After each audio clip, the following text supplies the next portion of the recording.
Bonsoir, la nuit tombe petit à petit et nous sommes dans la dernière nuit de ces 4 jours de lune noire. Et là, la lune noire arrive à son apogée. Voilà. Et cette nuit, la lune ne brillera pas dans le ciel. Voilà.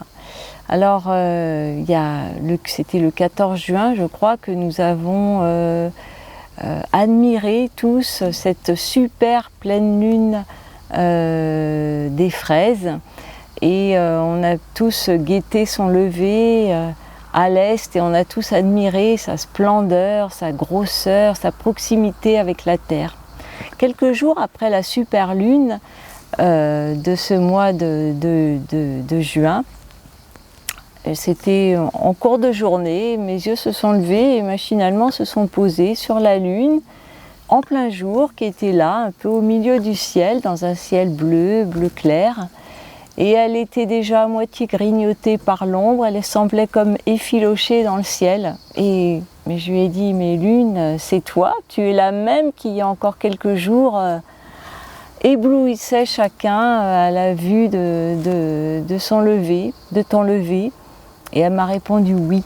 Et j'ai ressenti une grande humilité en la regardant parce que le simple fait de la voir là quelques jours après cette pleine lune somptueuse, de la voir là discrète, personne ne semblait même faire attention à elle, pourtant elle était là juste au-dessus. Eh bien c'était un enseignement vraiment de ce que c'est l'humilité, de ce que c'est. C'est comme si la lune me disait je ne brille pas toujours, tout le monde ne m'admire pas tout le temps. Et puis aussi elle m'enseignait qu'il faut des fois savoir se montrer, puis des fois savoir s'effacer. Et puis aussi elle me parlait de cette influence qu'elle peut avoir sur la terre et tout ce qui vit sur la terre, et que cette influence, par moments, elle est moins forte qu'à d'autres.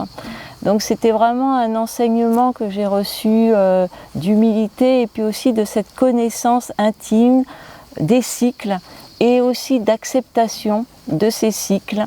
Et voilà, jusqu'à arriver à ce soir où la lune restera noire.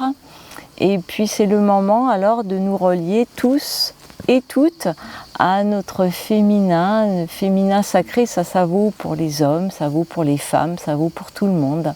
Alors ce féminin sacré, ça peut être se relier à cette vieille sorcière qui habite à l'extrême opposé de l'entrée de votre maison par exemple, et puis elle est là la gardienne depuis le centre de la terre d'où elle réside. Elle garde, elle harmonise, elle maintient tout notre lieu de vie en équilibre, en harmonie entre le yang à l'est, à l'entrée, et puis le yin profond de l'autre côté. Et puis se relier à la lune et puis à notre féminin sacré, ça peut être aussi tout simplement se relier à ça à l'intérieur de nous. La lune noire est le moment de la lunaison où les énergies sont yin, plus. C'est le moment des rêves, c'est le moment des visions intenses, des visions profondes. C'est le moment où dans les sociétés, quand toutes les femmes vivaient en harmonie avec la nature, toutes les femmes avaient leur lune en même temps.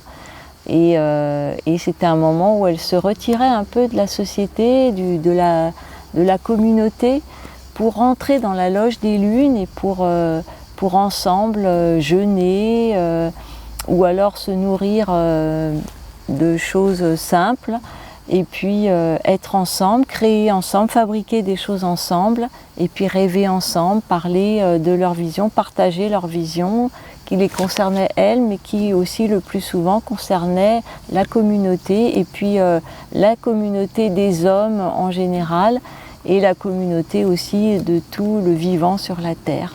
Voilà, donc je vous souhaite une belle soirée de lune noire.